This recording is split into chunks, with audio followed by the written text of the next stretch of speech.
Ooh-wee. What's good, YouTube?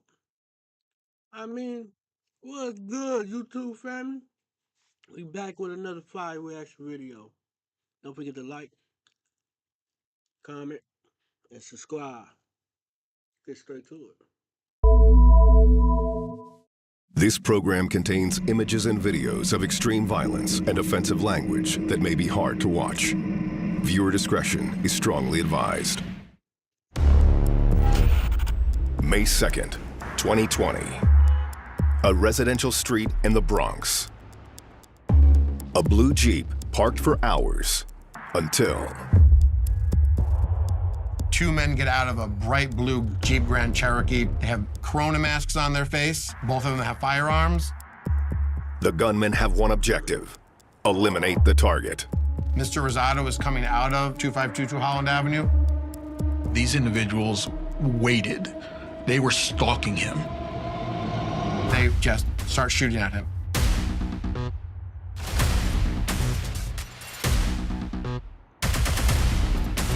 He runs a couple steps, he ends up tripping, and he rolls over onto his back.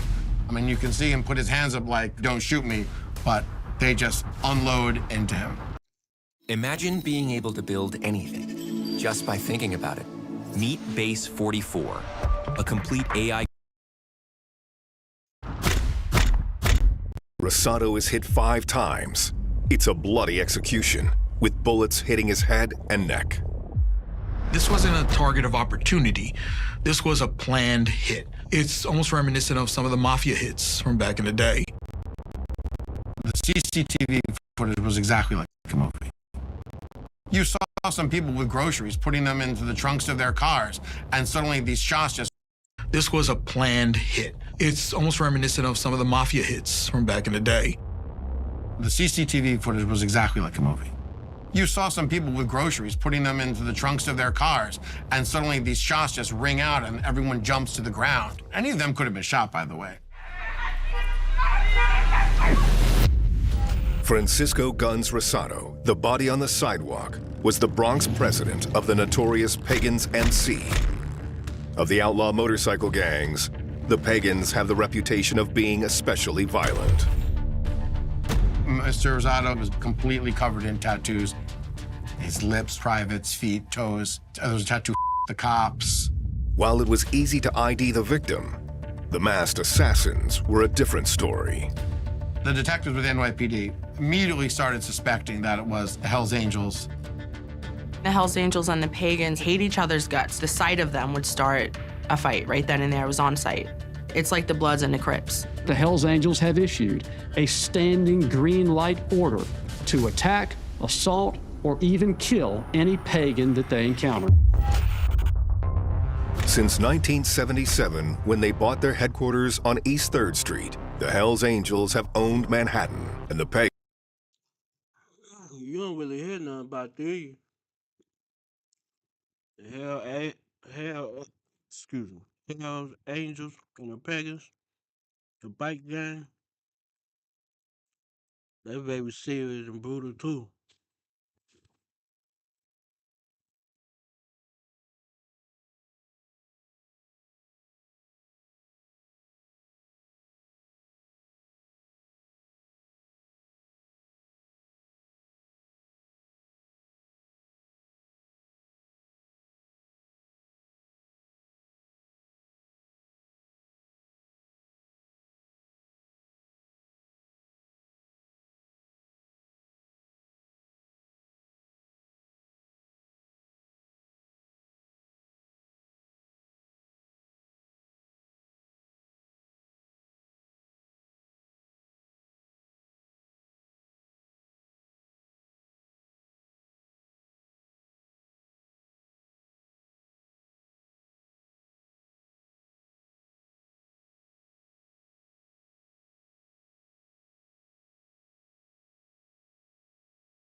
Pagans ruled the Bronx. But the shit hit the fan in 2019 when the Hells Angels sold their digs and moved uptown. Hells Angels' New York City chapter has moved its headquarters to this quiet Throgs Neck neighborhood.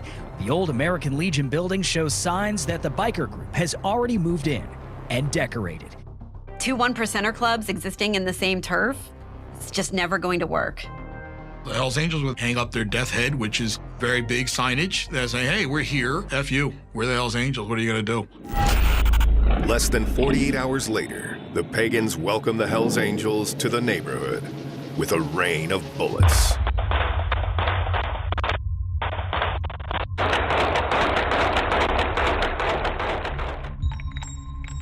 The Hells Angels had to respond because that was on news networks everywhere. Hells Angel Clubhouse shot at. Their Throgs Neck headquarters was shot at back in January by the Pagans motorcycle gang. So they have to come back and be big news media somehow, some way. Police say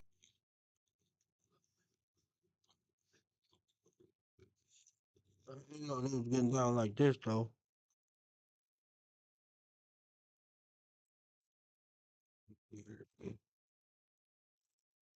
So that, I don't know if y'all ever watched the movie called Angels, Hell Angels.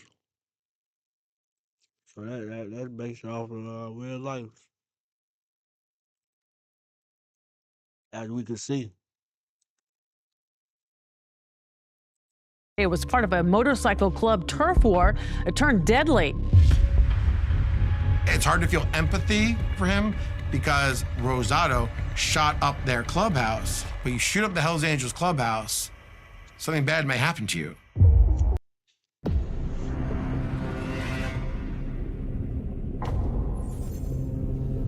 We have contact!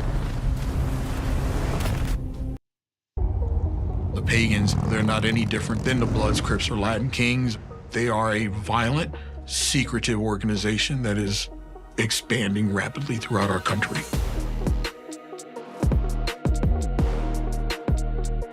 Their patch says it all. God forgives. Pagans don't. I was told I was joining the East Coast equivalent to the Mafia on wheels. If you do not work out, you better get missing.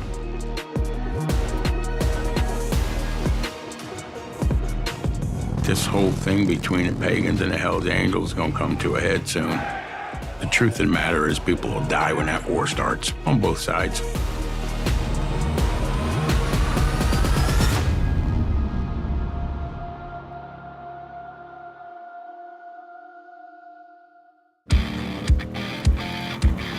For over 65 years, the Pagans have roared through society. When you ride a motorcycle, you feel invincible. You feel like nothing can touch you. It's kind of like a drug. I used to ride on the back with my father. You don't know the feeling unless you've actually ridden on a Harley and you feel the vibration. The freedom of just going out and riding as many miles as I can in a day.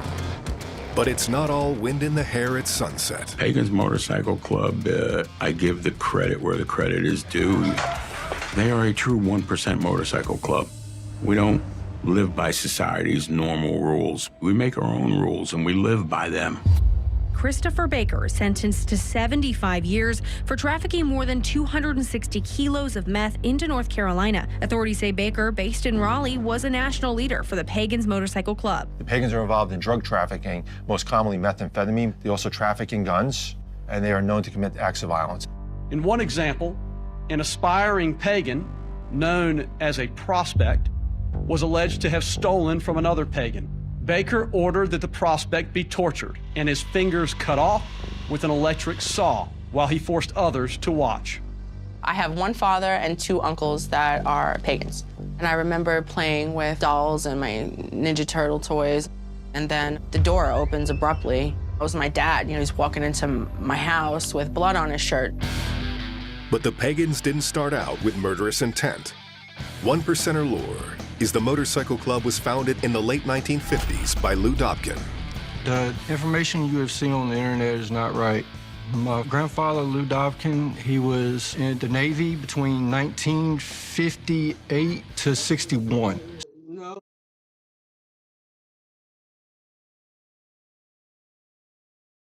So that debunks him being leadership of a motorcycle club in 1959. He was a take no shit, but give no shit type of person, and he liked racing. One of Lou's racing buddies was Sonny Barger, the driving force behind the Hells Angels. Him and Sonny were actually very good friends up until the day he died. But Lou didn't want to be an angel. Sonny wanted you to ride from East Coast to West Coast, and those guys thought it's just, no, we're not going to be committed to ride all the way out there. We're going to be the East Coast equivalent to what you guys got on the West. Lou named the club after his German shepherd, Pagan. On a stash of rare audio tapes, Lou himself describes the Pagans. Rough around the edges, greasy, shit-kicking hellraisers that believe in the ultimate simplicity of riding and wrenching amongst true brothers. On nights and weekends, Lou was a thrill-seeking grease monkey. But he was leading a double life. By day, he was a biochemist for the National Institute of Health. Every man has their family life, and then they have their personal life. Whether your personal life is going and watching a football game on a Sunday, or going and gathering with you guys and going out on a motorcycle. For their logo, Lou and the Pagans chose the Norse fire giant Sutar from the Marvel comic Journey into Mystery. Normally you wear 3 patches, a top rocker with the name of your organization, a middle rocker, which would be the symbol of your gang. They have a Sutar sitting on a sun holding a sword, and it's all fiery. It's just a really, really cool looking patch. Then a bottom rocker, which would claim the area that you're in. For years, they never wore bottom rocker because their mentality was they're nomads. The rule is if wherever Pagan's foot is, we own. In 1966, the Pagans are involved in a shootout with a rival gang in a Safeway parking lot. 100 rounds of ammo are exchanged. Lou faces a reckoning. I worry about the future of the Pagans. There are guys waiting to take over who don't share my original vision. They see the club as a path to power and profit. His club growing lawless, Lou Dobkin makes an impossible choice, trading his colors for a lab coat. Tomorrow, I'll just be Lou Dobkin, NIH biochemist. It'll be safer that way, smarter. But damn, I'll miss the wind in my face and the rumble of bikes around me. Media coverage of the shootout cements the Pagans' reputation as bloodthirsty. It's rumored that the Pagans were the ones that started the 1% diamond patch, and the other clubs wear it. My father had a tattoo of 1%, and I asked him what it meant, and he just said 1% of people are outlaws. Ever wondered what your home looks like from space? Enter your address and get a 360-degree satellite view of your home. It's just human nature. I mean, you want to feel like you belong to something. You want to be productive. And to have somebody standing next to you that has the same interests creates a bond. The Pagans' tribe runs on 2 things, gasoline and drugs, particularly methamphetamines. Meth has always been synonymous with motorcycle gangs because they needed a substance to act as a stimulant for them to ride their bikes a lot longer. In the good old days, the Pagans would cook their own meth, then sell what they didn't use. You would see individuals from the Pagans with fingers missing because the process of making meth can be very dangerous.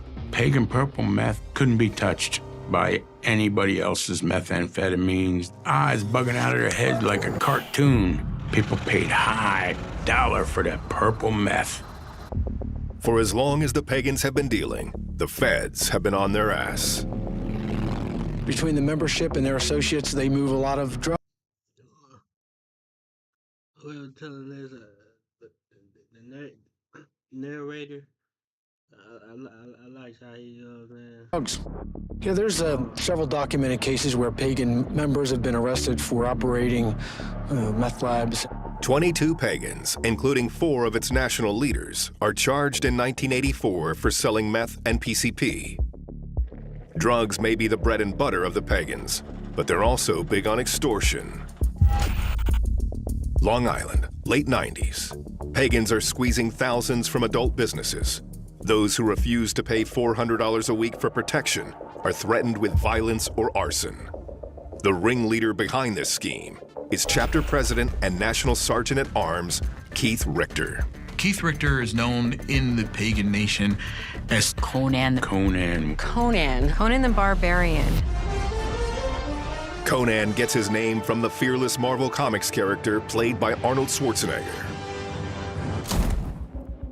Tall, muscular, has his long hair braided and a beard. He looks like a Viking warrior. The man would give speeches and make the hair on your neck stand up. It made you proud to be a pagan. I can imagine the energy of Archangel Michael. Even the Hells Angels say he is a great guy. Well, a leader of the Pagans motorcycle gang is behind bars on Long Island, Keith Richter. They were shaking down strip clubs, and this one in particular, the bouncers weren't gonna let Pagans come in and shake it down. On the carousel in Huntington, seems they got a pretty tough bouncer there, and he would beat the Pagans up whenever they try to get in. Conan decides to have the problem removed. The FBI said, among other crimes, Mr. Richter put out a murder contract on him. Conan the Barbarian goes to prison for attempting and conspiring to commit murder. When he comes out, he will change the course of the Pagans forever. You have the underworld, you have organized crime. People get shot on damn near every night. Something go by your ear and it sounds like that means run. United Gangs of America. New season premieres Tuesday at 10. The Long Island Pagans chapter is decimated when 34 members are convicted of extortion and conspiracy to commit murder, including revered leader Keith Conan Richter. When I saw Conan for the first time in Graterford, I was like, damn, he's big. We do know that guys can get very big in jail. With dozens of New York Pagans on the inside, the power shifts to Philadelphia, and chapter president Stephen Montevergine, a.k.a. Gorilla. Gorilla, he had been a police officer before he became a pagan. Gorilla is a big guy, and he had a lot of presence and authority.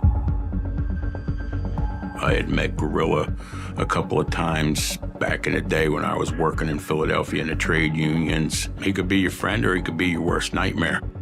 Gorilla is feared, except by the Hells Angels, who are looking to take over the Pagans' flagship city. In 2001, when Gorilla is sent to the big house for racketeering, the Hells Angels pounce. Tom Wood, they called him Thinker. He was Gorilla's underman. He was a great dude. The Hells convince Thinker to do the unthinkable, betray his oath of Pagans Forever, Forever Pagans, and become a Hells Angel. Tom was the strong point, a natural leader, and they didn't want to be Pagans anymore, and they wanted to become Hells Angels. It's close to the ultimate sign of disrespect to join a rival group. Allegedly, the Pagans choose to retaliate at a massive Hells Angel event, attended by Tom Wood and other turncoats. Police say dozens were injured and one pagan from Lancaster was killed when the Pagans invaded a Hells Angels tattoo expo. A bunch of Pagans smashed through the front door and started hitting people with axe handles. Pagan members have been defecting to the Hells Angels. Pagan members took issue with that and decided to produce a show of force here. My uncle was definitely front row for that. He was right up there with them, fighting with his brothers, and he did quite the bid from that. This biker blitzkrieg would go down in history as the Hellraiser's Ball, but the deadliest dogfight is still to come. Back in 2005, we were at war with the Pagans. Y ahora puedes llevar 3 piezas por solo $5. Love that chicken from Popeyes. My work is easy because I use ClickUp. Here's how I keep track of all my tasks. I start by brain dumping everything I need to get done. As a flagrant FU to his old tribe, a former pagan holds his Hells Angels patch party at a known pagan hangout. Tom Wood, now the Hells Angels vice president, is in attendance. We understand they were leaving a bar last night. They were on their way down the Schuylkill Expressway when the shooting happened. In trying to shield a fellow angel from a pair of gunmen, Wood takes a bullet to the head. I went a lot of places with Tom. It was a hard time when he was murdered. And he might have been a pagan before, but he was a true Hells Angel. Sources now say Wood may have been on a hit list compiled by the Pagans. All the names on the Pagans hit list are former Pagans themselves. Even after Tom was murdered, there were still ex-pagans that were Hells Angels in Philadelphia. Gorilla, supposedly put a mark on all of them. Gorilla is questioned, but no arrest is made. To this day, Wood's murder remains unsolved. A few years later, Gorilla catches charges, and as he heads back to prison, Conan the Barbarian gets out. Prison for criminals is their version of LinkedIn, Facebook, or any other networking site out there. For 5 years after his release, Conan moves up the pagan ranks. Finally, he's reinstated as National Sergeant-at-Arms. The sergeant-at-arms is usually a very violent individual. They're the enforcer of the organization. They're the ones that would go out and commit acts of violence for the club. As National Sergeant-at-Arms, Conan is one of the 13 ruling pagans called the Mother Club. Conan didn't like the way that the club was misusing funds. They were going into a direction where the club was losing its balls. Best way I could put it. So Conan's part of the Mother Club, and then at some point he decides to take over. Lancaster, Pennsylvania. At the annual party held in honor of Mailman, the pagan who died at the Hellraiser's ball, Conan mounts a coup. Conan zip-tied various guys on the Mother Club and basically threatened them, my way, the highway. And those who chose not to were kicked out or forced to retire. If you were there with Conan the day that they forcefully took over the club, you're giving up regulator patch. From wiretap captured by Rhode Island State Police, news of Conan's takeover travels